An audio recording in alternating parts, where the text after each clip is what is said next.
different place. So we'll start that recording right there, and we'll get that started. So if you guys will turn to that ninth chapter while I count everybody again.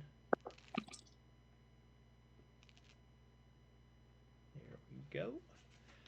And we will start off in the ninth chapter. First of all, we want to think about where we are and what we are looking at in terms of Revelation. Um, Never want to forget that, because we've got a very large picture we're dealing with here, and the times. This is prophecy, so God does not see things like we do. So we've got to remember that as we go through it. We had a good example of that when we were in Genesis last night. How we've got part of the Genesis story transpiring over here, and then all of a sudden we've got another part of it starts here, but it's actually in time behind this one. So you have to be careful with prophecy, because not always does it start out like 1, 2, 3, 4. You have to read very carefully and watch the context of what you're reading to know when you've got timelines that are overlapping, and that's big in Revelation. So we have we have a we have a scene here that we're looking at, and we're looking the at the coming judgment. We're looking at the coming of the end. God is preparing to undo the creation that he was so careful to put together in the beginning. He took he took an expanse of formless void, chaos, and he organized that into a paradise. And and then we rebelled, and not long after we rebelled, and in some cases, depending upon the commentary, maybe before we rebelled, part of the heavenly host rebelled too. So there were multiple rebellions in the beginning, and it kind of threw God's um, beautiful garden, the Gan Eden, the Garden of Eden. It threw that completely off, and we went from a paradise to where we were going to govern and care for it to a worldly place where we have to fight for our existence.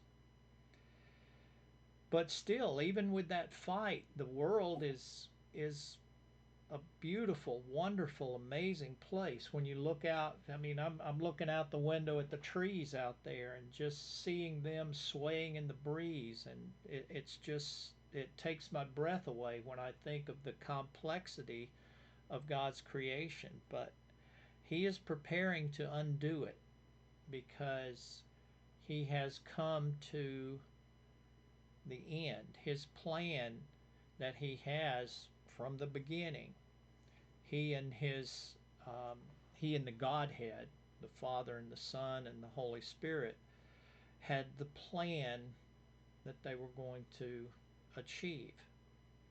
So we're coming to the end of that plan, and like I said last week, it's that that first part of um, the when the seventh seal was opened, and that half an hour that heaven went into silence is is I think more important than we think it is, because as we looked at how Dr. Heiser went over the different interpretations of that, and I really like the interpretation that he likes too, of this is a pause that even the heavenly host, even the army of heaven, the divine council, was so awestruck at the fact that God was making plans to undo the creation, that all of heaven, including the four living beasts, that nothing they said over and over, holy, holy, holy, most high God. That's all they said. Even they paused because of the enormity of what they're seeing start to happen. And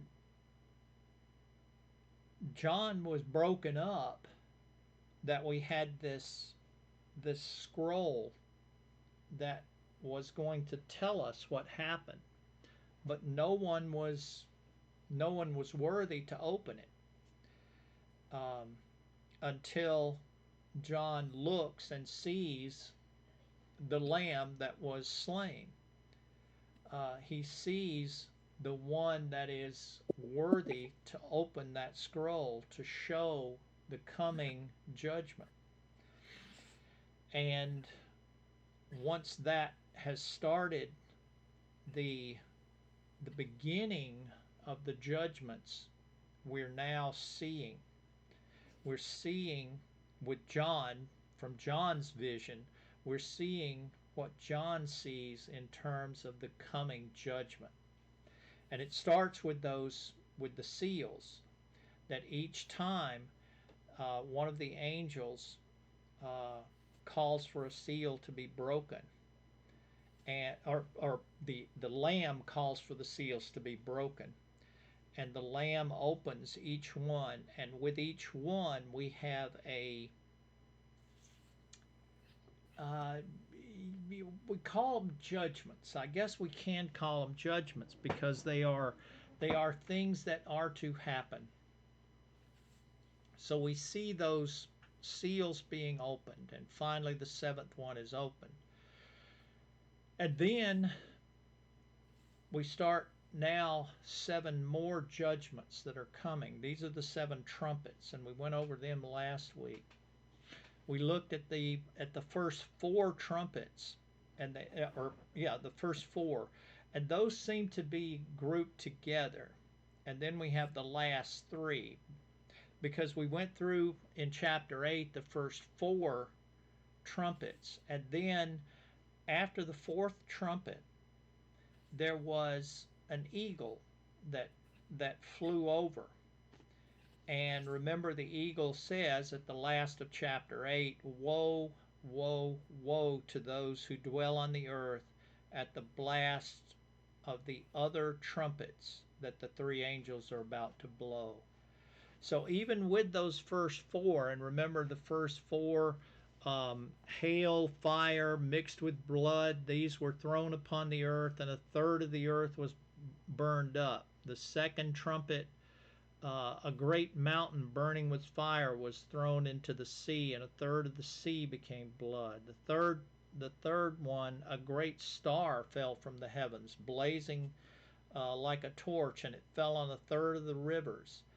And the fourth trumpet, the sun was struck, and a third of the moon, and a third of the stars, so that a third of their light was darkened. So these are, and you want to say, these are natural occurrences.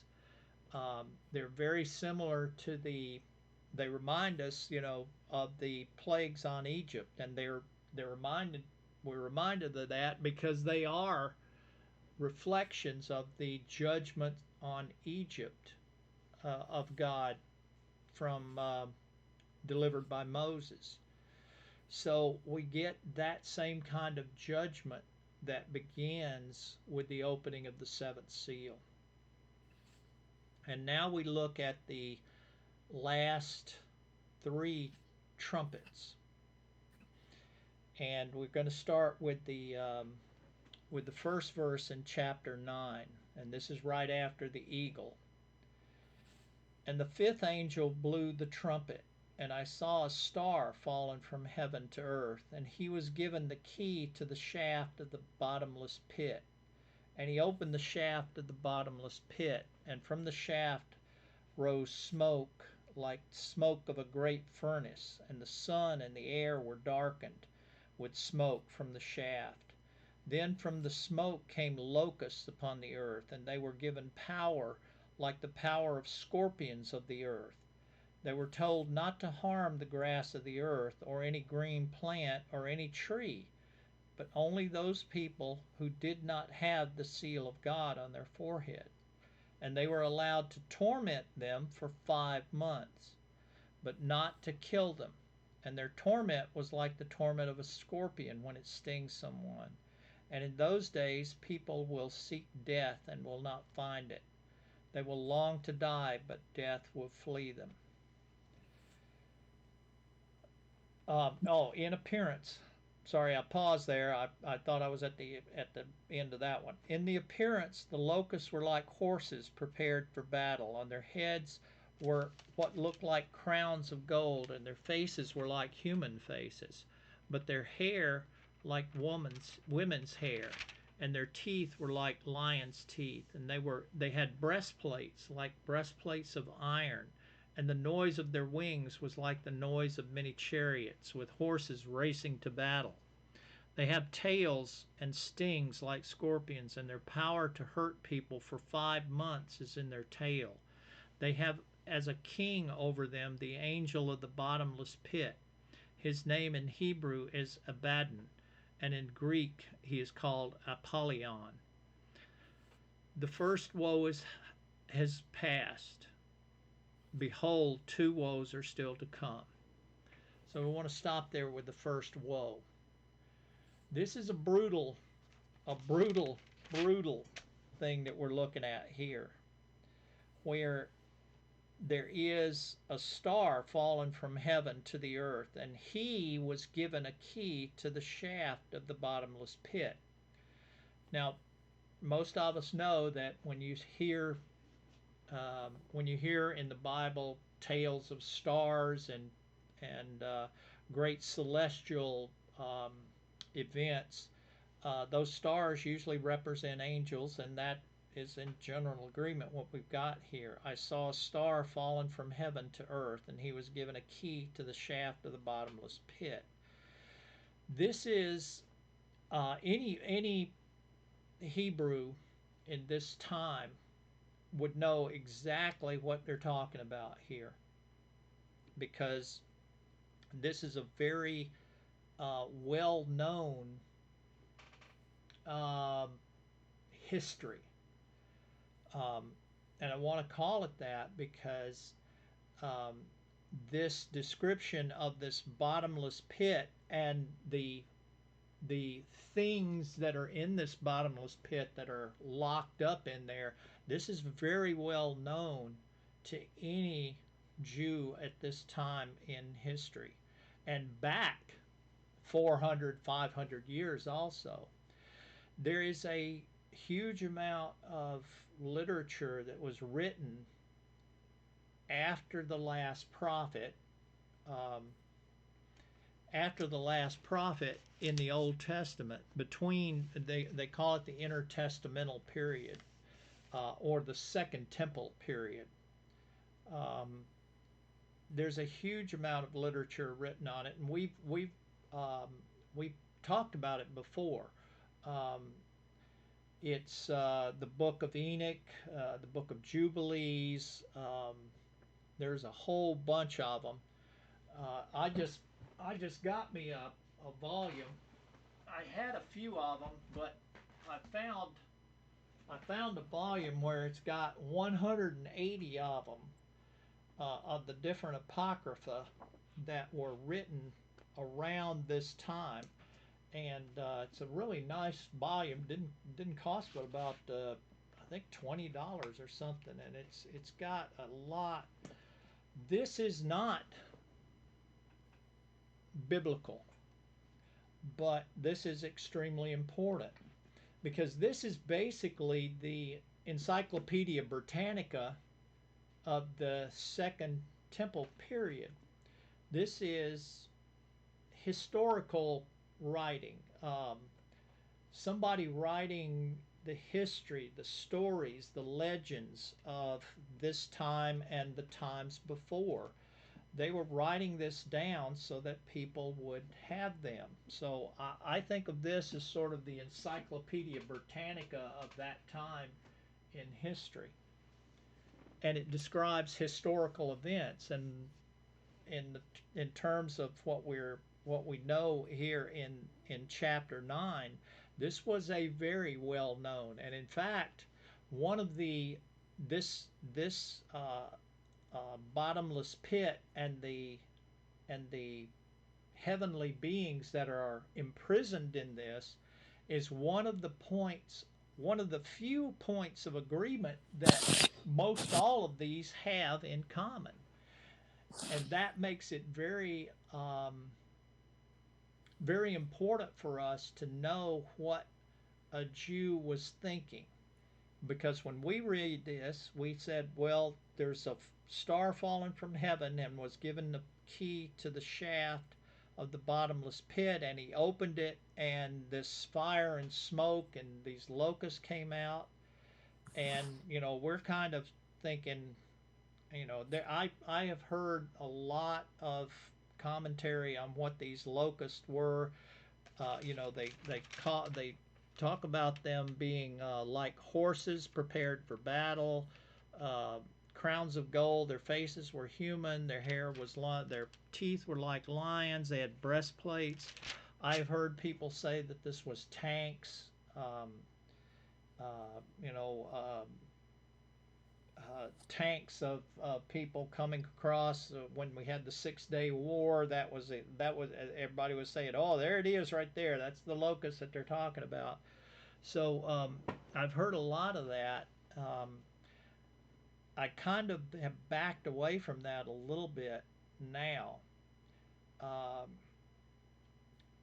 I've kind of backed away from this being a vision that John saw of the modern warfare. I'm not so sure that that's a good interpretation anymore. But you heard me Tanks don't say, have hair like women. Yeah, tanks don't yeah, have hair like women. and you heard me say I'm not so sure because this is, I mean, this is hard to deal with here. One of the several things that I've looked at here is, of course, when you read that, when you especially you go down there talking about this, this brings to mind. It should bring to all of our minds the second chapter of Joel. I mean, this is basically what we're looking at here, and also I believe that the first chapter of Amos too is probably pretty close to that.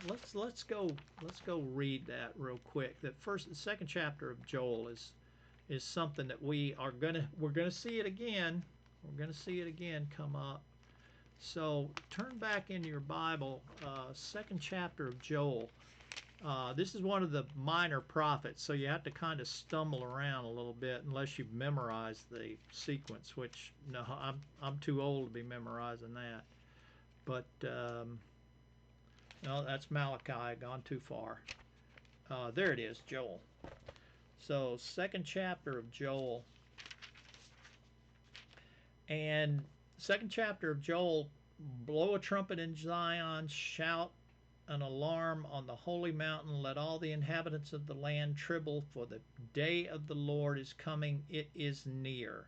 A day of darkness and gloom, a day of clouds and thick darkness, like blackness there is spreading upon the mountain. A great and powerful people like this has never been seen before, nor will it be again throughout the years of generation. Um, and that's what we're looking at here is the day of the Lord. This is the end. Joel is saying the same thing that John is looking at here, and John is thinking that's the second chapter of Joel I'm looking at there. So as John sees this that he's seeing in his vision, as he's seeing these things happening, he's remembering everything in the Old Testament. And there are pieces of this all over the Old Testament. Like I say, it's the second chapter of Joel. Here it is. Yeah, the first and second chapter of Amos are talking about the same thing, this plague that's coming upon. But this is not a plague like we saw in the first four trumpets. This is really bad. This is really bad because you look at these people want death to come, but they can't die. But one of the things that we want to note here is we look at those first four trumpets, and they're talking about plagues that were similar to the plagues in Egypt. But this fifth trumpet is not anything like that we've seen before. But one of the things that we notice there in verse 4, they, all these locusts, were told not to harm the grass of the earth or the plants, but only those people, so this one does not affect the earth, but it affects only those people who do not have the seal of God on their foreheads. So this is a torment that is on non-believers, and non-believers have to deal with it. One of the things that has kind of got me thinking that this is some kind of demonic um, mess here is the fact that in the next verse it says they were allowed to torment them for 5 months, but not to kill them. Remember, Israel is a agricultural community. They live and die by agriculture. The feast of the Lord. In fact, this is Pentecost season right now, 50 days from the Passover, from Pesach to Pentecost, 50 days. Pentecost is coming up. I can't remember what date it is, but it's coming up pretty soon now. Pentecost was also, in addition to being 50 days from Passover, it is a celebration of the early barley harvest. It's called first fruits. So May as the 24th. thank you, 24th. As the barley ripened, that first those first barley, the first barley harvest was not yours. It's a celebration of the first fruits. So those first fruits of the harvest, the barley harvest, were offered to God. And that's a harvest. We'll be coming up at the end of the summer. We'll be coming up on the fall festivals, which are harvest celebrations, but they also mark certain thing that God wants us to be looking for. The spring festivals we've already been through. The spring festivals, in my opinion, and this is a fairly well held commentary on the spring festivals. That's Pesach and the Feast of Unleavened Bread. Those spring festivals have been fulfilled by Jesus' first coming.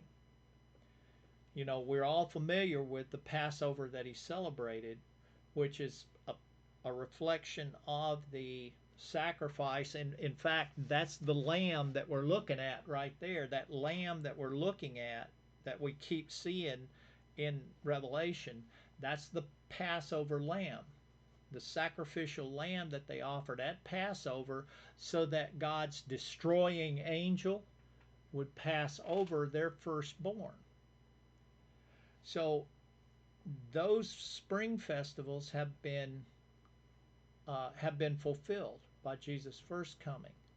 What we're looking for now is the fall festivals, and there are three of them. So we're looking to those fall festivals, and we should know those, because those are the ones that we look to see that he's coming back. So, and we'll deal with those when we get closer to them. But um,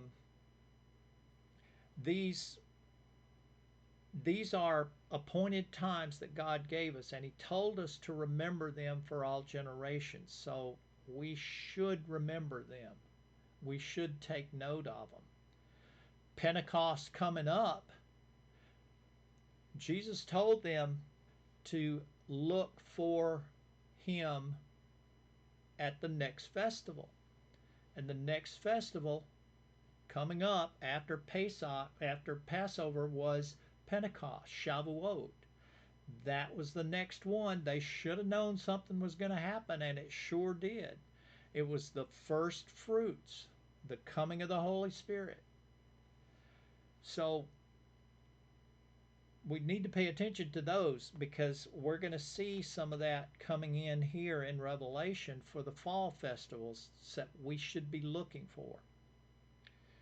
So they were allowed to torment them for 5 months. In in the Middle East, and most of you have seen pictures of locust swarms. If you've ever seen some pictures of locust swarms, goodness gracious, that is that is troubling to see a true locust swarm. Whether you've seen them in Africa or the Middle East, they are scary.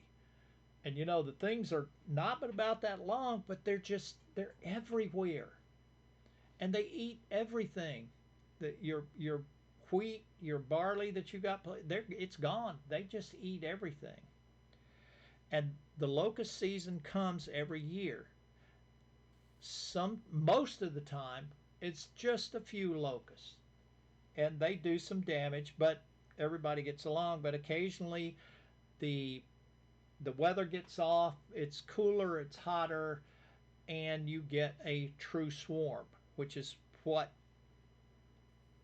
the Bible points us to. This is like a locust swarm here. So in an agricultural mind, they know how devastating this is. And then when you add scorpion stings and these things being armored and bigger, it is truly scary. But guess how long the locust season is in the Middle East? It's 5 months. There's 5 months of the year when it is locust season. And this was not put there by accident. They were allowed to torment them for the season that they were supposed to be there. And one of the things that is common to hear is these judgments, these judgments that we're looking at, and remember this. You say, how could a loving God put people through that? Even here, even in these stings and this mass of demonic creatures that were released, even this is God's grace. Because which is more damaging? For you to go through this swarm of locusts that are coming through, and they're stinging, and you're burning with the poison of the sting, and it burns, and then you say, maybe there is a God. Maybe that God that these people that are talking about, maybe he is real, and this Baal that I'm worshiping is not. This is the final judgment. It's the same that we looked at in Egypt. The Hebrews were There were a lot of them in Egypt, but when they left Egypt, you remember what the description of the people that left Egypt was. It was not, and all the Jews left Egypt. That's not what Exodus says. It was a mixed multitude of people. Those judgments that God caused upon Egypt, that were they were a mess for the Egyptians, because remember, most of them, except for the darkness, most of them happened to only the Egyptians, not the Jews. But in that time of trouble, a multitude of Egyptians left with the Jews because they wanted to follow the one true God. All of a sudden, Pharaoh, the god of Egypt, didn't look so shiny anymore. This is the same thing that we're seeing now with these troubles that we're seeing in Revelation. These troubles that God is bringing upon people is to drive people back to Him. Yeah, it's not good, but how many people spank their children? That used to devastate me, but I had to do it to discipline my children. God is disciplining His children to turn them back to Him because the time is drawing near. These plagues are not, yeah, I'm going to go ahead and say it. These plagues are not punishment. They are a chance for the people to turn back. And that's what we're seeing here. One of the things that they're that they're saying is that these only lasted 5 months. This is for those hard-hearted, stubborn people like Pharaoh to say, "Oh, this is just a natural occurrence. This is not that God that those guys are taught. This is a natural occurrence." You've heard that? You've heard it. They explain away the parting of the Red Sea. This is a natural occurrence. The wind changed direction at the right time. The Nile turned to blood because there was an eruption upstream, and they explain it away. They explain it away. This is the same thing here. Oh, this is typical. This is just an occurrence. These things. We had a storm, and the locusts mutated, and they got, you've heard it before. You've heard it before. This is a chance for those deceivers to deceive more people into thinking, well, this is a natural occurrence. Probably they'll probably blame it on a biolab The experiment. biolab, right? They'll blame it on a biolab for sure. Oh, this is just, something got loose. It's global warming caused these, locusts to be able to sting now. And you can hear it. You can hear it now. The news comes on and says that. So we've got this first plague where a star fallen from heaven to earth and was given the key to the shaft. Yeah, I'm going to make enough time. A star fallen. What is that? Everybody knows what that is. That's Satan. Lucifer. It's some kind of angel, right? Some kind of heavenly. And we think of a Well, fallen star. Go ahead, well, Jim. In Luke 10 it says, Jesus said, "I beheld Satan fallen as a lightning fall from heaven." Yep. Yeah. And So I think that's a valid point. I'm going to offer something different though. There's another set of keys. Anybody remember it? it's way back in the first few verses here. There's another set of keys that we have to deal with. Where is that? Did I write it down? Bottom key. Revelation 1:16, first chapter, 18th verse. Um, and then I saw him and fell at his feet dead. This is when John sees the Lamb. And the Lamb says, "Fear not, I am the first and the last, the living one. I died, and behold, I am alive forever. And I have the keys of death and Hades." Jesus has the keys of death and Hades.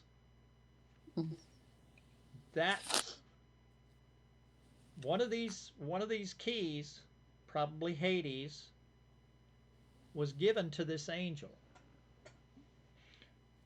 The dilemma is, if this was one of the rebellious angels, would it make sense to give them back the key that Jesus just took away? No.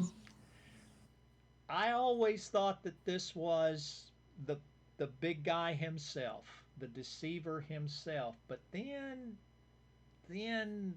I got that problem. Would it make sense to give the key back? So there's half and half here. There's a lot of folks that believe that this is one of the fallen angels, whether it's this the deceiver himself. We get a lot more angels or a lot more heavenly beings here mentioned here, but it didn't make sense to me. Why would Jesus give Well, back the thing is that Satan has no control. God has the control. right? So if he wants the keys back, he can get the keys He back. can get the keys back. And and another thing is, it says he fell. Right.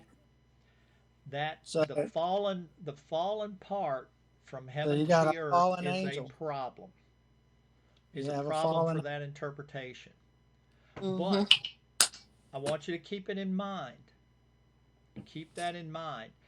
There is an angel that comes from heaven to earth, and that angel was given one of those keys to the bottomless pit to open and to let loose this plague here, this abomination out of that.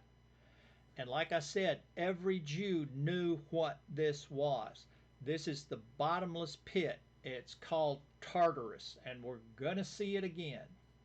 What's it called? Tartarus. In Okay. in the Bible, you'll see it. We'll hit it again here. Yeah, it's way over in the 10th or 12th chapter.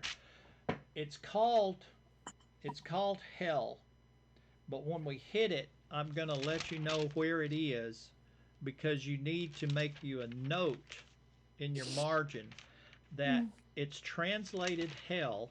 It's translated hell in my Bible too, but the word in Greek is Tartarus.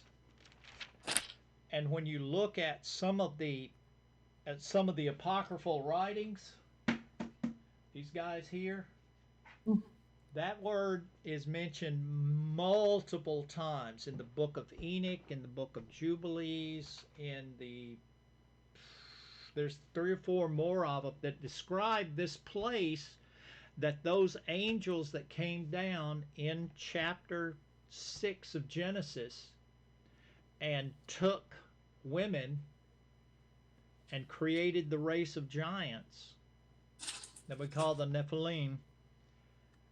Those angels that transgressed the law, that did not, as Peter says, they did not stay in their station, those angels were sentenced to prison then. And they've been in Tartarus, in this bottomless pit, since Genesis. Well, hell is a Anglo-Saxon word, Yeah, and it's also a little bit Celtish too. yep. So Yeah, that those stories and you know, even legends, these legends that we see over and over again, you know, they blame them on the academics will blame them on the Sumerian legends that the Hebrews just borrowed from the Sumerian legends, or they borrowed from the Celtic. The Christians borrowed it from the Celtic legends. Yeah, that could be, but you know, what if they picked that up from the stories that Shem taught? Because Shem was there. Shem was taught. So these legends, always look carefully at them, because they're trying to tell us that the Sumerians knew more than the Jews did. The Jews might have been a stiff-necked people, but God was behind them. And those legends came from somewhere. And when we trace them back, every one of them we start tracing back, they had their,